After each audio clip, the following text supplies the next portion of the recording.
général vous dit, ne restez pas à table. On a assez nourri, la machine infernale diminue, rétrécit, redevient ma jolie petite et adorable.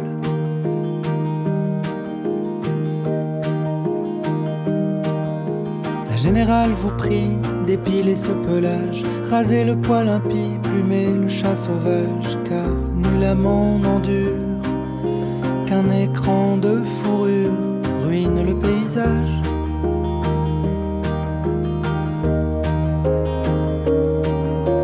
Garde à vous, garde à vous, mesdames.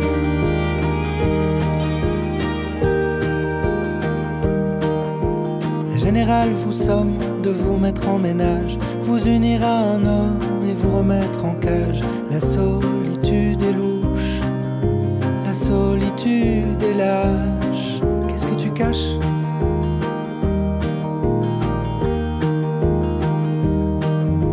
La générale traque, un œil à la pendule, les os qui craquent, les cernes et les ridules, les veines et les cellules, la peau qui parchemine, la peau qui dodeline.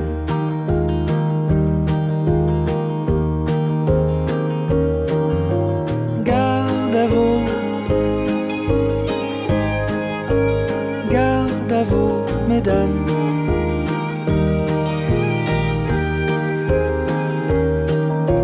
Garde à vous, garde à vous, mesdames.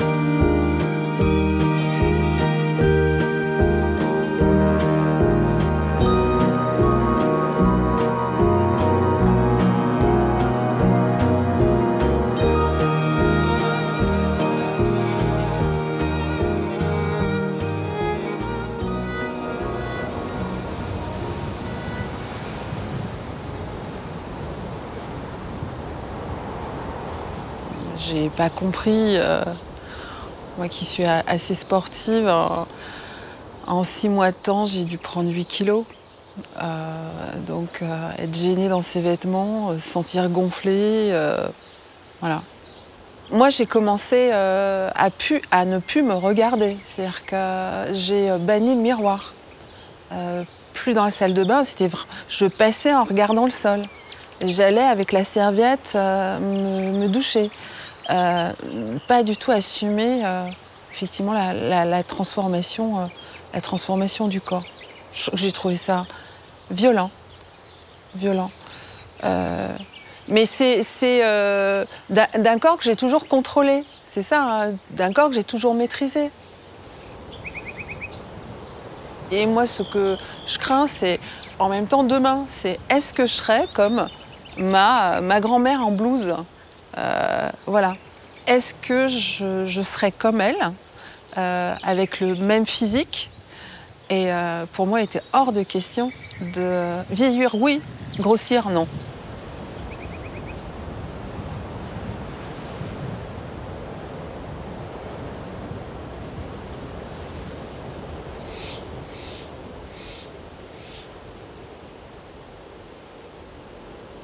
Quand ça m'est tombé dessus, j'ai pas su identifier. On m'a absolument pas prévenu, pas d'alerte même d'ailleurs de ma gynécologue. Moi j'ai bien reçu le trousseau à la maison pour détection du cancer du sein ou autres examens dont je ne vous parlerai pas, mais une information sur la ménopause, absolument pas.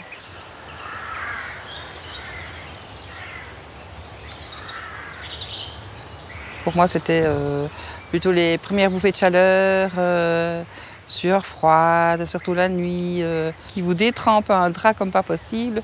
Quand je dis détremper un lit, c'est vraiment pouvoir tordre le drap et en extraire de l'eau, vraiment, comme ça, quoi. Et accompagné évidemment, par une espèce de sensation de panique, parce qu'on se demande ce qui se passe. Sensation de mort imminente, sensation de panique, c'est vraiment ça, c'est avoir la sensation qu'on va perdre tout contrôle de soi-même. Il m'est arrivé d'aller aux urgences à l'hôpital pour plus cette sensation de panique, cette crise de panique, que pour le symptôme en lui-même. Et finalement, c'est là qu'on m'a dit, mais en fait, vous ne commenceriez pas votre préménopause, quoi. Mais je ne m'attendais pas à ce que à 48 ans, ça puisse commencer. Pour moi, c'était surnaturel, en fait. Parce que j'avais l'impression de brûler dans cette partie-là, le visage. Et ça ne correspondait pas à quelque chose dont j'avais entendu parler. Et c'était flippant, en fait. Et moi, je ne l'ai pas du tout interprété comme étant une bouffée de chaleur. Et pourtant, les mots le disent bien. C'est-à-dire que quand je décris « je brûlais de là à là », c'est effectivement comme une bouffée de brûlure. Mais en fait, moi, je brûlais. Et donc, chaleur, c'était pas un mot suffisant, en fait, pour que je puisse me dire « ah, mais oui, c'est ça ».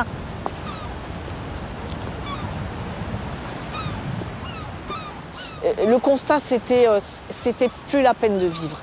Parce que si c'était ça la ménopause, je préférais arrêter là parce que j'étais tellement mal, tellement fatiguée, envie de rien, on n'est pas bien. Le problème, il est que comme on parle très peu de la ménopause, en fait, moi, tous ces symptômes, je ne les ai pas forcément rattachés à la ménopause, je les ai rattachés à une dépression.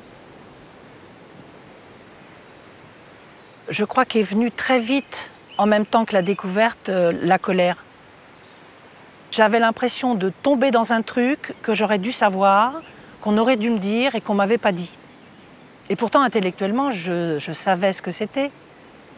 Donc j'étais encore plus en colère contre moi, de ne pas avoir identifié le truc, un truc banal qui arrive à tout le monde. Alors oui, je pourrais dire que j'en veux à ma mère, parce que j'aurais pu me dire pourquoi elle ne m'a pas prévenue de ce qui allait m'arriver quand je serais plus grande. Mais elle ne m'avait pas prévenue pour les règles non plus, donc elle était cohérente. Hein. Elle n'avait pas prévenu au début, mais elle n'a pas prévenu à la fin non plus. Alors je dirais pas que maman ne voulait pas, ne veut pas parler de ça. C'est pas possible. C'est pas je ne veux pas, j'ai pas envie. Je viens d'un milieu populaire, de la campagne. On n'en parle pas, point barre. C'est pas qu'on veut pas, on peut pas dire les mots. Enfin, et elle ne s'est jamais plainte. Donc j'ai pas tellement, je m'autorise peut-être pas trop à en vouloir à ma mère. Mais par contre, à la société autour de moi, oui.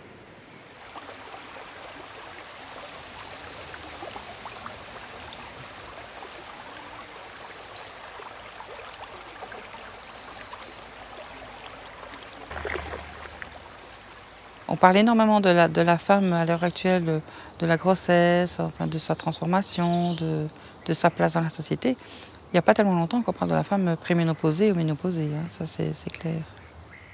C'est pas normal, mais c'est parce qu'il n'y a pas d'endroit, il n'y a pas de place pour la femme ménopausée. Oui, si, alors super, les pubs sur les fuites urinaires.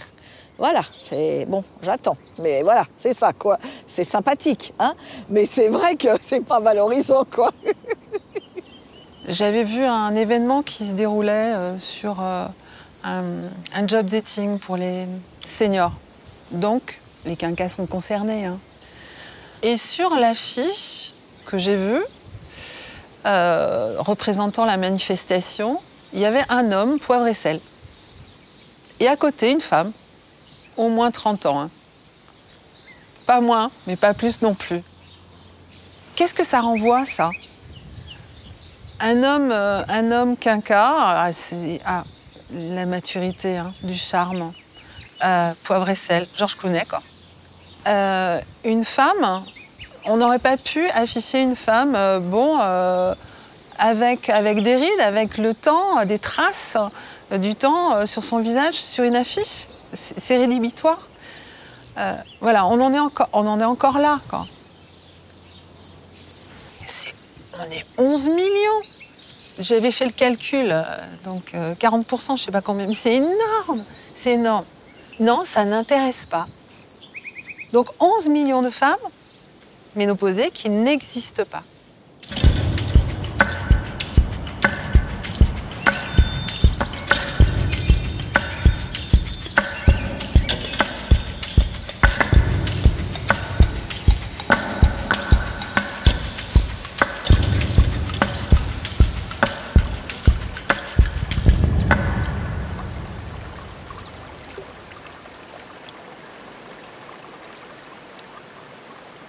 On dit que pour être en ménopause, il faut 1 an sans règles. Voilà.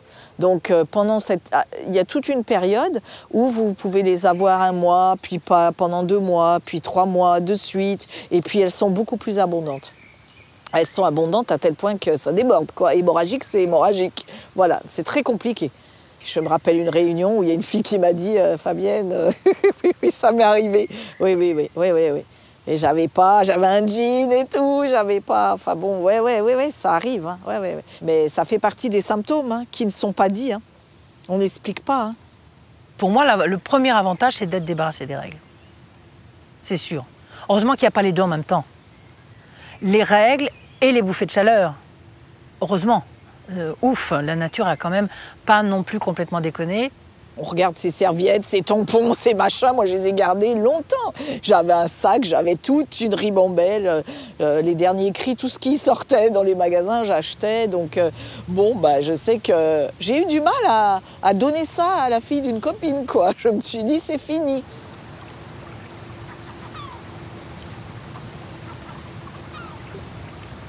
En fin de compte, j'étais contente de ne plus les avoir, parce que ça faisait 1 an que c'était l'anarchie, et je les avais 24/28, donc c'était épouvantable.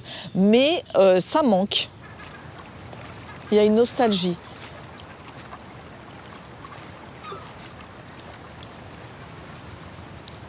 Je pense que c'est quand même un certain point de tristesse que tu ne peux plus avoir des enfants, même si tu n'as plus envie. J'aurais bien aimé de faire à 42 ans encore un enfant, ça ne s'est pas présenté. C'était pas triste, c'était un peu... Je dis, oh, c'est dommage. Parce que, en fait, dans mon plan de vie, j'aurais bien aimé avoir plus d'enfants avec des hommes différents peut-être. Mais ça, c'est un regret complètement irrationnel. Tu sais très bien que tu ne veux pas commencer ni être enceinte, ni t'occuper d'un bébé, ni rien du tout, mais tu as du chagrin quand même. Il y a un décalage entre comment je me sens, active dans ma tête, ce que j'ai encore à faire, tout ce que j'ai pas pu faire jusqu'à présent, que j'aimerais faire. Et puis il y a le corps qui dit t'as un certain âge, il va y avoir une fin un jour. Ça renvoie aussi à la fin. Je suis à un âge où je me sens bien dans ma peau, je me sens belle. Et puis parfois, je me vois dans la glace, je me dis « Oh putain, c'est toi, voilà, t'as plus 20 ans. » Enfin, c'est cette sorte de... Mais heureusement que j'ai plus 20 ans. Enfin, avec le vécu que j'ai et ma manière de vivre, c'est là où je trouve que c'est un peu injuste parfois, c'est qu'au moment où on commence à tout comprendre sur la vie en général, sur nos désirs, sur ce qu'on aime dans une relation amoureuse, enfin, où tout devient, je trouve, en tout cas plus clair, le corps commence un peu à décliner. Et ça, je trouve ça plus dur pour nous, les femmes, que pour les hommes, quoi. Même si, en fait, quand on en parle avec eux, ils disent que pour eux, c'est dur aussi, quoi.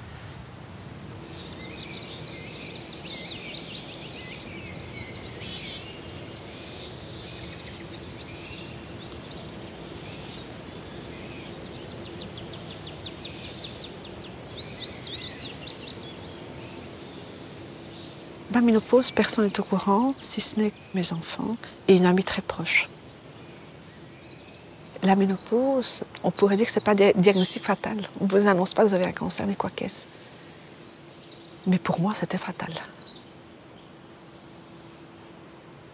Pour moi, la ménopause, c'est la vieillesse, c'est tout. Et voir quelqu'un de vieux, c'est moche.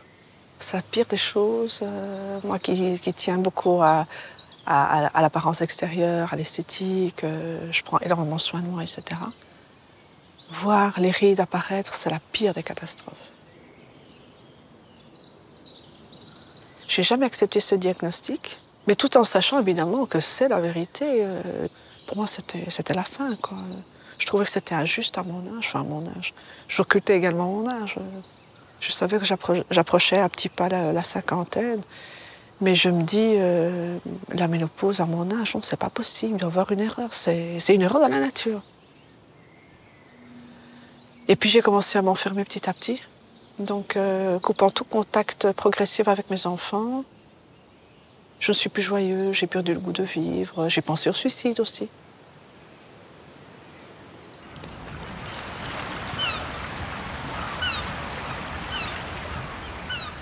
Dans notre tête, on n'a que des images négatives.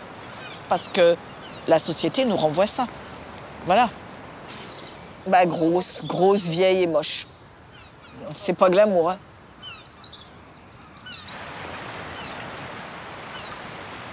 C'est aussi un tournant, quoi. C'est quand même, malgré tout, on devient mamie, enfin, pour certaines. Chose que j'aurais jamais voulu. Je disais toujours que si mon fils il avait un enfant, je voudrais même pas être au courant, quoi. Je ne voulais pas être une mamie. Pour moi, être mamie, c'est bon, voilà, c'est m'aimer, quoi. Donc j'ai du mal. Je le montre pas que j'ai des symptômes. Je me suis jamais agitée quand j'avais les bouffées de chaleur. J'ai une copine, tout le monde voit qu'elle a ses bouffées de chaleur, elle est prête à tourner, à courir de partout. Moi non, je respire, je fais zen en moi et j'essaye de pas le montrer. Voilà. C'est la honte, c'est gênant. C'est gênant parce que ça veut dire que ça y est, on entre du côté des vieilles en fait, hein, c'est ça. La vieille, quoi. C'est plus une femme, c'est une vieille. Donc c'est hyper gênant. Pourquoi on a tant de peine à parler de ça? Parce que derrière, ça veut dire j'ai 50 ans. J'ai pris de l'âge. Il y a des femmes qui ne veulent pas entendre parler de la ménopause. Tu n'en parleras pas parce que je ne veux pas être touchée par ça, je ne veux pas voir. Voilà. Ou tu n'en parleras pas parce que peut-être qu'un jour je serai touchée par ça, mais pas maintenant. Je ne vois pas pourquoi en ayant 50 ans, 53 ans, en étant mal, je devrais cacher ma ménopause. Je trouve ça injuste vis-à-vis des femmes. C'est comme si on n'avait pas le droit de se poser, pas le droit de s'écouter.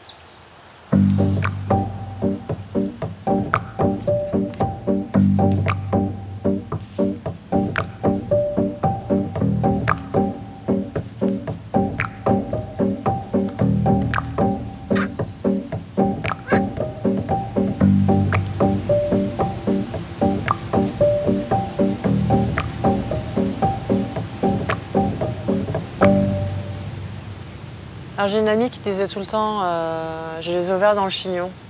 Et ça, j'aime bien. Je vais un peu piquer l'expression. Parce que quand je suis énervée ou que voilà, j'ai tout d'un coup envie de lancer des couteaux partout. Enfin, c'est quand même, il y a des montées quand même assez violentes.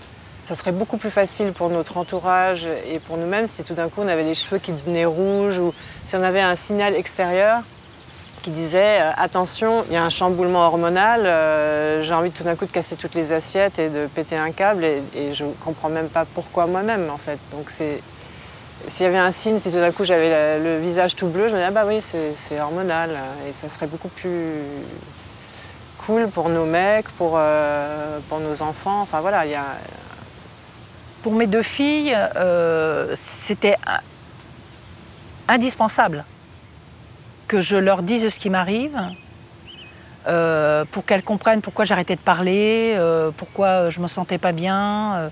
Il y a une autre chose aussi qui s'est passée avec mes deux filles, c'est que comme j'ai été maman tard, il se trouve que moi j'ai commencé la ménopause en même temps qu'elles ont commencé à avoir leurs règles. Donc, chacune avec ses symptômes, c'était un peu gaguesque quand même par moments.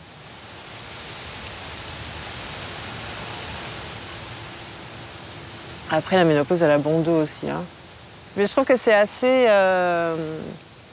Il y a quelque chose d'assez sain là-dedans. C'est-à-dire que moi, j'ai l'impression que pendant des années, je disais pas toujours ce que je pensais. Ou voilà, les trucs qui maintenant, que je trouve insupportables, je les dis. Et si c'est intolérable, ben, je vois pas pourquoi je les supporterais en fait. Mais après, c'est pas toujours très sympa ce que j'ai à dire. Hein. Donc c'est peut-être ça qui pose problème.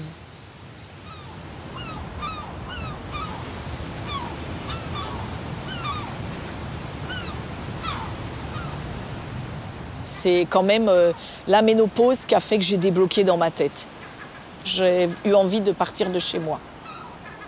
Avec un recul de maintenant 7 ans de séparation, je ne dis pas que j'aurais pas pris cette décision, mais je pense que c'est un tel chamboulement en moi, parce que je parle pour moi, un tel chamboulement en moi qui a fait que j'ai eu envie d'une nouvelle vie. Mais je me suis cassé la figure, parce qu'au début, c'est pas la nouvelle vie, on rame. C'est la séparation, la solitude, c'est toute une vie, quand on a vécu en couple comme moi depuis tant d'années, c'est se réapproprier sa vie, c'est pas facile. Hein.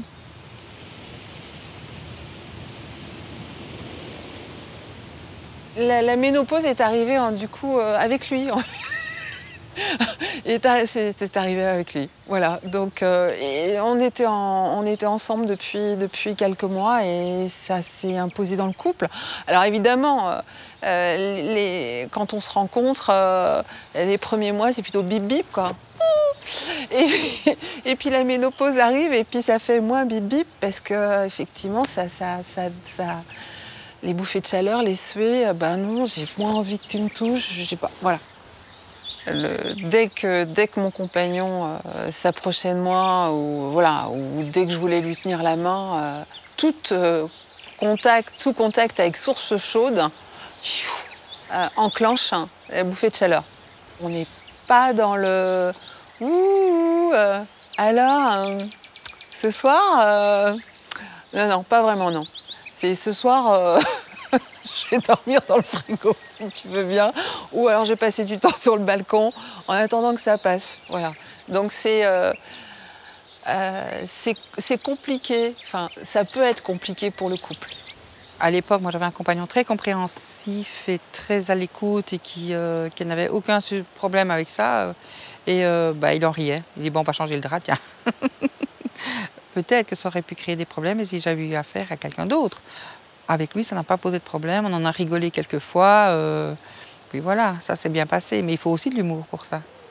Il faut pouvoir avoir un peu d'humour pour dire, ben voilà, ça arrive, on change, et puis on change le drap, et puis voilà, quoi, la nuit, elle recommence. Après, il n'y a pas que les bouffées de chaleur qui jouent sur le couple, il y a les sauts d'humeur aussi, il y a la déprime qui arrive, hein. Et puis, alors, sur le corps, il y a l'effet des sécheresses, de la sécheresse vaginale, qui fait que ça coince. Voilà. Et donc, du coup, c'est extrêmement douloureux. Alors, même préparer, c'est extrêmement douloureux. Donc, du coup, il y a des crèmes. Mais c'est pas... Bon, dans l'acte, c'est pas très très drôle de « Attends, je sors le tube !» Voilà. Mais bon, voilà, ça existe. Il faut avoir...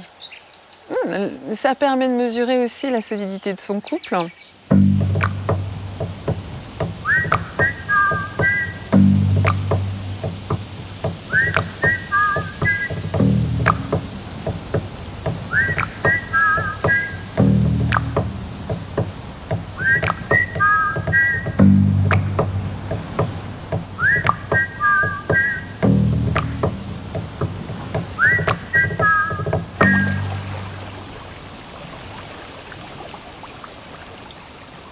Ce qui me chiffonnait le plus, si je peux le dire comme ça, parce que c'était vraiment l'expression pour moi qui convient, c'est au niveau professionnel.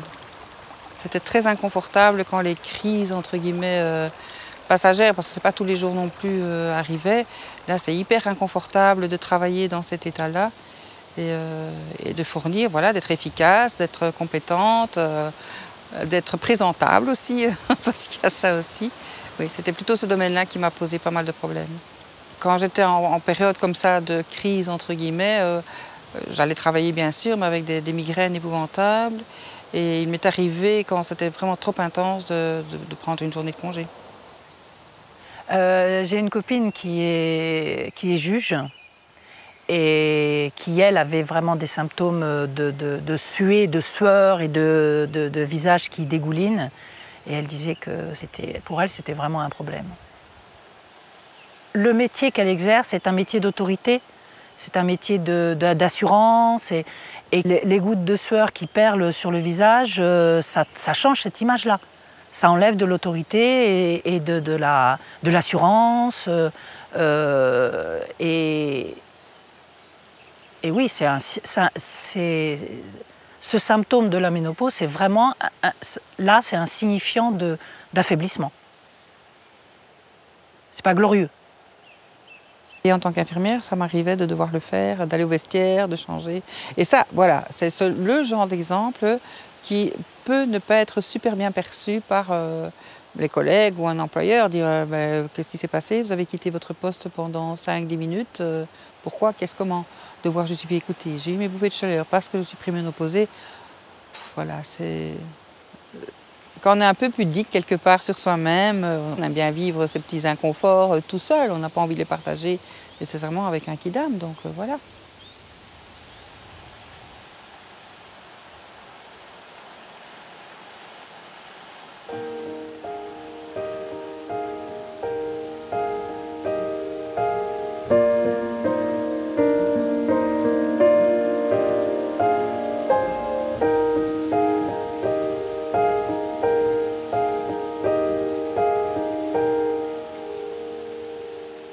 Je trouve que la consultation de notre âge, quand on est ménopausé et qu'on va voir le gynécologue, c'est pas la consultation rêvée, quoi.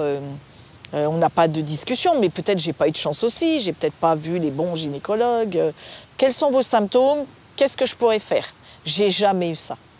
Jamais. Jamais j'ai conversé avec un gynécologue pour parler des risques et améliorer mes symptômes. C'était, hop, on prend l'ordonnancier, on te colle des hormones et c'est tout. À mon avis, et j'en ai parlé avec ma sœur qui était tout à fait d'accord, j'en ai parlé avec une copine qui était tout à fait d'accord, je trouve qu'on devrait, on a bien des gynéco-accoucheurs, des gynécos, voilà, on devrait trouver des gynécos qui sont intéressés par la ménopause. La gynéco n'a pas été très rassurante. Je dis, mais ça peut durer combien de temps? Ah, vous savez, j'ai des patientes pour qui ça dure toute la vie, enfin jusqu'à la fin. Je trouve les perspectives moyennes. Mais c'est de son devoir de le dire. Mais j'ai pas tellement aimé. Il y a beaucoup de débats autour des traitements. Donc, je suis presque une aventurière pour certaines, ou alors complètement inconsciente. On me dit, tu prends un traitement hormonal de substitution, mais je suis presque marquée bientôt le cancer du sein. Voilà. Moi, je m'en fous. Ce que j'ai, c'est plus de bouffées de chaleur, plus de sueur nocturne, un meilleur moral, une peau qui a retrouvé une certaine tonicité, plus de sécheresse vaginale. Mais je voulais pas prendre d'hormones parce que j'avais jamais pris d'hormones. J'ai très peu pris la pilule. Moi qui combattais les kilos, j'ai combattu ça toute ma vie. Et donc pour la ménopause, je ne vois pas pourquoi j'allais prendre des hormones alors que j'avais toute ma vie, j'en avais jamais pris. Avant les hormones, oui, j'ai essayé le soja, j'ai essayé ce qu'on vend un peu en pharmacie et parapharmacie en méthode naturelle, mais ce n'était pas suffisant en tout cas. Et puis j'ai aussi essayé les infusions de sauge, enfin tout ce qu'on préconise pour cette période-là. Et je continue à dire voilà, il faut le faire, à conseiller à mes amis qui vont passer par cette phase. Essaye d'abord le naturel avant de passer par l'hormonal. Et il a fallu certainement 2 ou 3 ans avant que ça fasse un effet acceptable et où on retrouve un certain confort de vie, quoi. Donc elle me dit, bon ben alors, traitement hormonal global, voilà, allons-y. Et en fait, je l'ai fait pendant 1 mois. Et j'avais malgré tout les bouffées de chaleur, enfin cette brûlure, cet étouffement et tout. Donc je dis non, ben, on arrête tout, ça. Et je suis passée direct à l'antidépresseur. Pour moi, ça a été la solution. Pour ne plus être paniquée par l'étouffement. Pas pour enlever l'étouffement, ou la brûlure, ou la sensation de surnaturel, mais plus être paniquée par ce qui m'arrivait. Pouvoir contrôler finalement mon mental plus que mon physique. Parce que contrôler le physique, ça ne m'avait pas plu. Peut-être aussi de me dire que je n'interférais pas directement sur la nature, que je laissais faire la nature, mais que je m'aidais à supporter ces effets-là. Plus on intervient dans la nature, ça nous retombe dessus après. On détourne un ruisseau et si on buse le ruisseau, et si on buse le ruisseau, à la prochaine inondation, en fait, il sort et il détruit tout le ruisseau. Donc là, si on empêche la nature de faire, ça va me rattraper comment?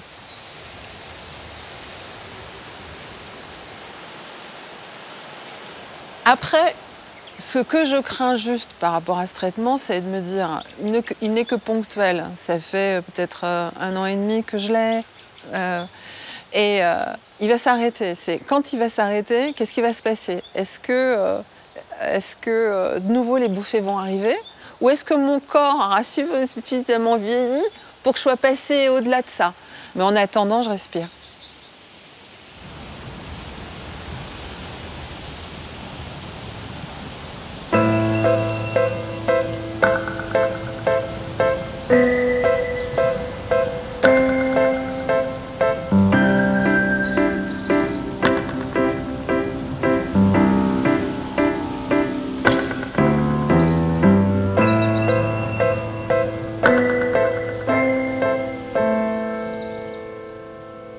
Les femmes ménopausées dans ma communauté ne sont plus bonnes à rien parce que la femme a le devoir de procréer et elle a le devoir de satisfaire son mari.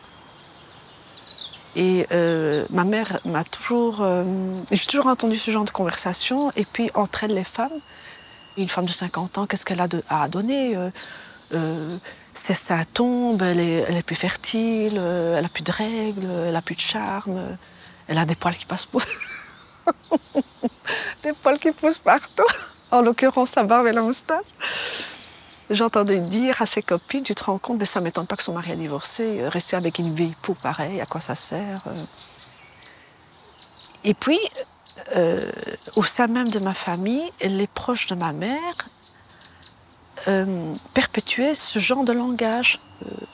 Ma cousine me dit, jamais je ferais croire à mon mari que j'ai plus mes règles. Elle me dit, quitte à ce que je souille ma bande hygiénique avec du sang de poisson, mais pas question de... Mais jamais, jamais. Tout le monde sait la vérité, mais tout le monde la camoufle. Les femmes dénies, elles camouflent. Tout ça pour avoir encore le regard de leur homme sur elles, alors que je ne sais pas si les hommes font vraiment une fixation dessus. Mais les hommes ne sont pas attirés par les femmes ménopausées. Donc les hommes de mon âge, je vais avoir 60 ans, ils espèrent aller avec une femme qui a 45, 40, 40, 45 ans, 50 ans, mais pas de mon âge. Voilà. Et moi, j'attire plus des hommes qui auront 70 ans. Et je ne suis pas attirée par les hommes de 70 ans. Les pauvres, j'y peux rien, mais c'est comme ça. J'ai même des maillots de bain une pièce maintenant, ce que j'aurais jamais imaginé de ma vie, mettre des maillots de bain une pièce. Mais non, parce que peut-être aussi je suis seule. Et si j'étais avec un homme qui me valorisait, peut-être que du coup, oui, je me mettrais en maillot de bain de pièce et j'irais... voilà, je pense que maintenant, à la plage, c'est un effort d'aller me baigner parce qu'il faut que je passe, que je me lève, que je passe... voilà, tout dépend où je suis, quoi. Si maintenant, on se regarde de manière... scientifique, on dit, oui, effectivement, les seins qui tombent, les cuisses qui sont froissées, les rides dans les visages, c'est déprimant, en fait, c'est déprimant. Personne ne va te voir vraiment toutes tes rides ou que tu n'es pas parfaite. Et entre parenthèses, montre-moi un homme à cet âge-là qui est parfait. Hein? Donc, pourquoi je devrais être parfaite? Je ne suis pas parfaite, je ne veux pas être parfaite. Je suis comme je suis. Si tu m'aimes comme ça, ok. Si tu n'aimes pas, tant pis. Hein. C'est vrai, les hommes, ils ont toujours les beaux rôles. Aussi parce que les femmes, ils sont beaucoup moins exigeants. C'est-à-dire, si les hommes ils faisaient autant d'efforts que nous on fait pour rester en forme, ça serait bien, n'est-ce pas? Ça serait très, très, très bien. Et je ne vois pas pourquoi les femmes, elles n'exigent pas ça. Pourquoi? Pourquoi tu acceptes le grand ventre chez un mec et toi, quand tu as 1 kilo de trop, tu crises? Je sais qu'avec la ménopause, je trouve que voilà, l'image changeant, on n'a plus le même type de séduction. D'ailleurs, on ne vous remarque pas de la même manière. D'ailleurs, on ne vous remarque plus. Donc, on est obligé de mettre des couleurs pour être vu. Et peut-être que moi, ce qui m'a beaucoup troublée, c'est que j'avais quand même une image assez séduisante. Je n'ai pas eu trop de difficultés avec mon physique. Et puis, à un moment, on ne joue plus avec ça. On ne peut plus jouer. Et donc, ce qui reste, c'est ce qu'on est. Et ça pose la grande question, c'est sans mon corps, sans ce que j'affiche, qui je suis? Et est-ce qu'on peut m'aimer pour ce que je suis à l'intérieur? C'est grave comme question, c'est lourd. Hein.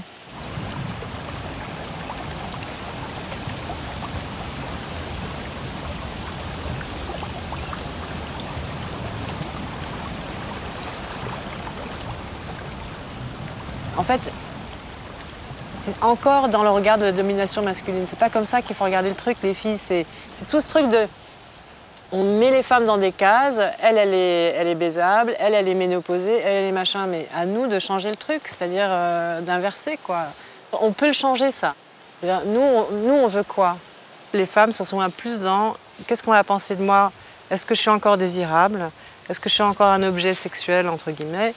Alors que... Je crois qu'il faudrait se poser la question dans l'autre sens, c'est-à-dire est-ce que cet homme-là, il me fait envie ou pas? Moi, je me sens... Enfin, c'est pas que je me sens plus sexy maintenant qu'à 20 ans, mais je me sens... Je sais ce que je veux et ce que je ne veux pas, même dans ma séduction. C'est-à-dire que... ou dans ma sexualité. Et c'est pour ça que je trouve que je positive pas pour positiver, c'est vraiment ce que je ressens, c'est vraiment ce que je vis, quoi. Il y a plein de portes qui se sont ouvertes pour moi à 50 ans, quoi.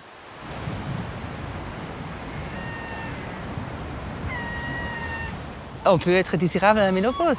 Moi, j'ai eu beaucoup de chance. J'ai rencontré mon amour avec qui je suis depuis 15 ans à l'âge de 45 ans. Et lui, il est juste fou de moi. Mais pour lui, il m'a expliqué, c'est pas est-ce que j'ai des jolis seins, est-ce que j'ai des rides, est-ce que ci et ça. Il dit, c'est ton sourire qui me fait bonder. C'est ma personnalité qui lui plaît et que c'est ça qui lui donne envie. Mais c'était bien parce que ça tombait juste pile poil dans cette période-là où normalement tu te dis, bof, ok, ta vie était avant comme ça, maintenant qu'est-ce que tu vas faire? Mais quand j'ai rencontré l'homme avec qui je vis, c'était vraiment le coup de foudre. J'ai dit, je l'ai vu, j'ai dit, celui-là, je le veux, tout de suite. Aucune question, je ne me suis pas posé la question, est-ce que je vais lui plaire ou pas? J'ai dit, non, je le veux, point. Et je l'ai eu. En plus, la ménopause, moi j'avais pensé avoir tout vécu, tout connu, même sexuellement. J'avais eu plusieurs partenaires, connu des tas de choses. Eh bien, il y a encore plein de choses à découvrir parce que justement, comme le corps change, et eh bien, il y a des nouveautés et il y a encore plein de choses à découvrir, quoi. Donc, faut pas avoir peur, les filles.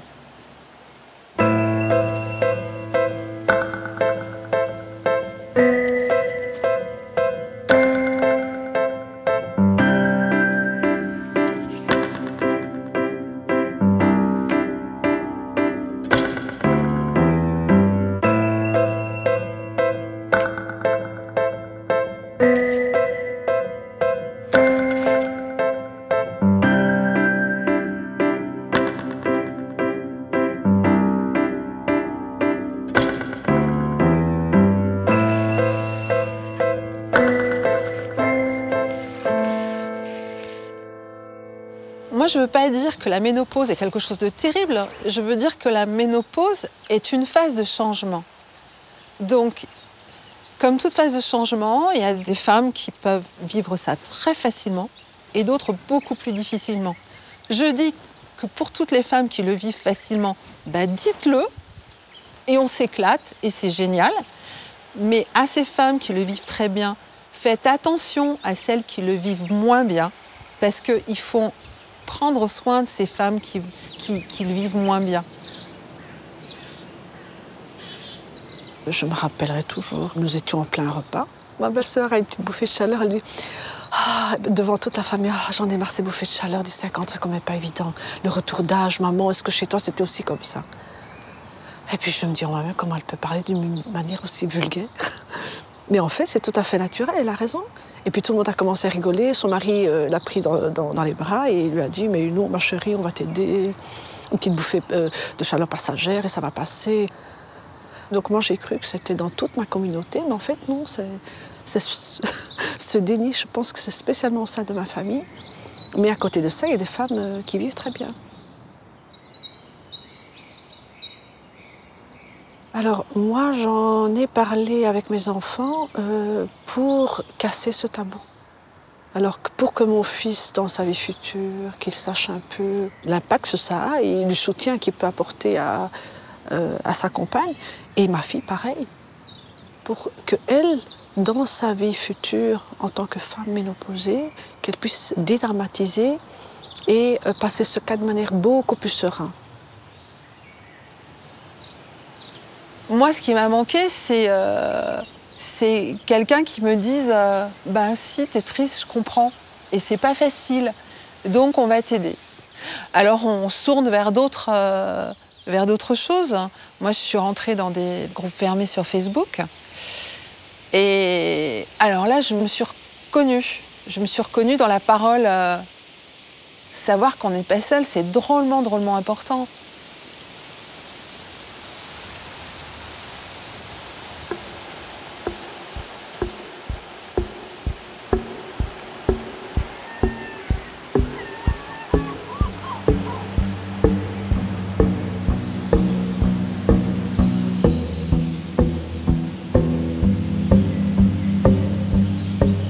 Il y a tout un truc sur le pouvoir.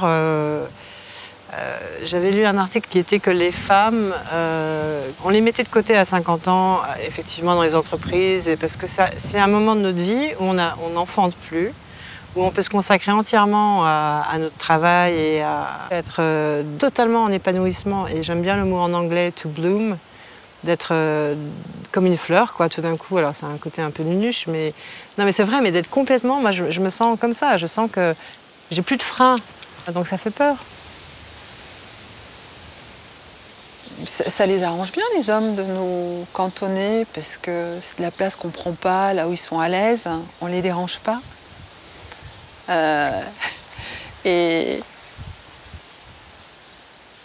Et puis parfois, ils insistent bien. Enfin, c'est tout bien fait pour qu'on reste bien là où on est, pour que, ouais, c'est ça, qu'on ne dérange rien à la société, pour que. Mais on prend la parole, hein. On la prend de plus en plus. Certains ont peur. Hein.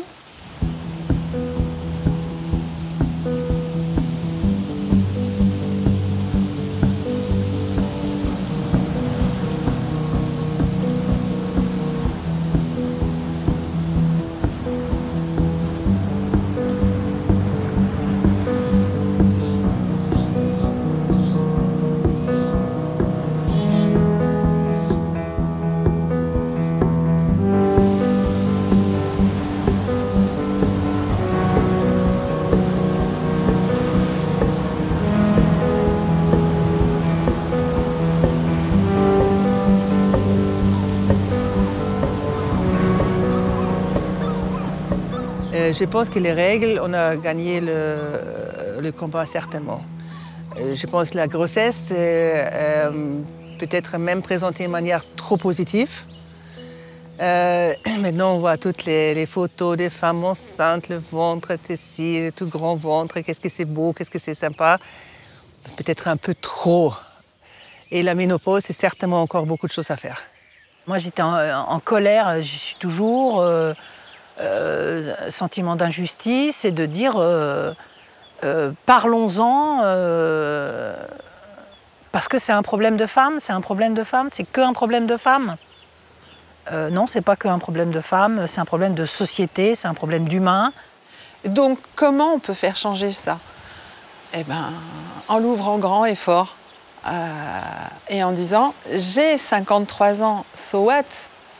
Je suis pas achetée. Je pense que c'est la solution pour ce problème d'omerta, de ménopause, c'est les femmes. Parce que si tu attends que quelqu'un d'autre va faire quelque chose pour toi, tu peux attendre longtemps.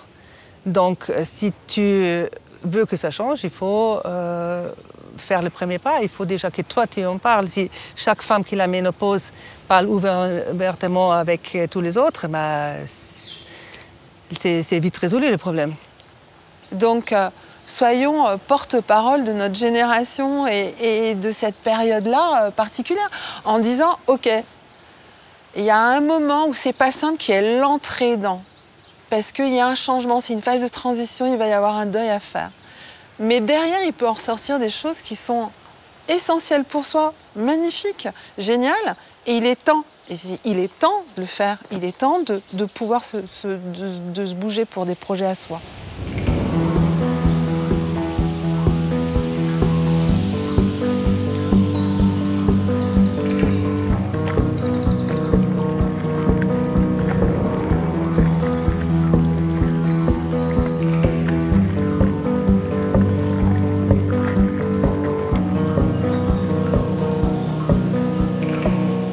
Les symptômes de la ménopause étant passés, j'ai un apaisement en moi.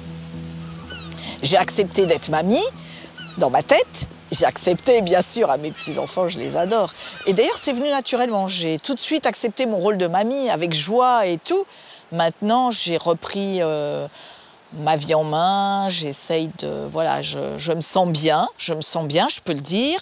Peut-être aussi je me sens un peu sexy et je pense que c'est seulement maintenant que je suis open pour rencontrer quelqu'un.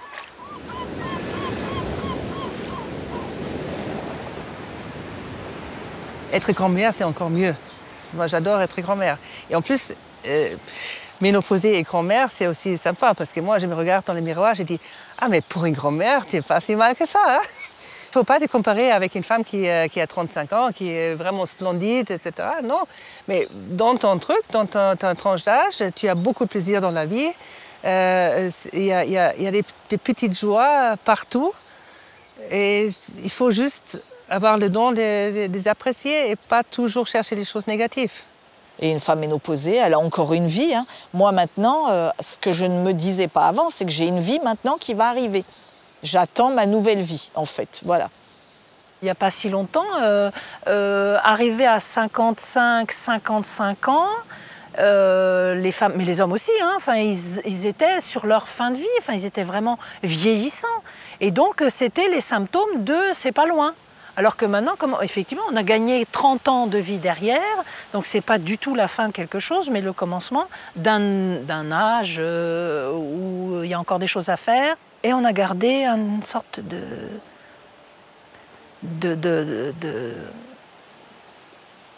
pensée que c'est la fin de la jeunesse, en tout cas, ou la fin, pas loin de la fin de vie. Il faut s'en débarrasser, donc il faut en parler de cette idée-là, que c'est pas fini. Moi, je vis ça comme une renaissance dans le sens où y a autre chose derrière et j'ai l'impression que je me suis un peu débarrassée des choses aussi qui m'encombraient ou qui... j'ai fait table rase, en fait, dans mes amitiés, dans mes amours. Et du coup, comme moi, je me suis mariée très jeune, en plus, j'ai... Voilà, quand je parle de renaissance, c'est un peu comme s'il y avait plein de choses que je pouvais faire maintenant que je ne pouvais pas faire avant parce que j'étais occupée avec mes enfants, avec mon métier. Il n'y a plus cette pression d'être parfaite partout. Je suis formidable sur tous les plans, je suis une superwoman. Donc, c'est tous ces ajustements-là où je trouve que c'est quand même assez positif comme passage. Je suis dans une période très narcissique et égoïste et je trouve ça super agréable, en fait.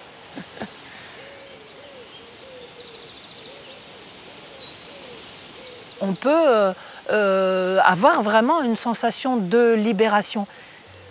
Oui, c'est la fin des soucis, de certains soucis. Avant d'arriver sur les soucis de l'âge, pour le coup, bon ben voilà, on a un petit laps de temps. Et oui, ça peut être le signal de allez, profite. Donc alors, les mecs, ils n'ont pas de bol, parce qu'ils n'ont pas ce signal. Finalement, ils n'ont pas ce choc qui fait que d'un seul coup, waouh! Et c'est un espace de liberté retrouvée. Et mieux que quand on était plus jeune, où la société nous guidait, vers ce quoi on doit aller est normal et il nous formate. Là, à 50 ans, on peut dire j'ai cet espace de liberté, c'est peut-être aussi un temps qui m'est donné où je suis en bonne santé, je peux faire ce que je veux et je ferai ce que je veux. Et je vous emmerde tous si ça ne vous plaît pas, mais je le ferai. Donc ça, c'est une sacrée chance.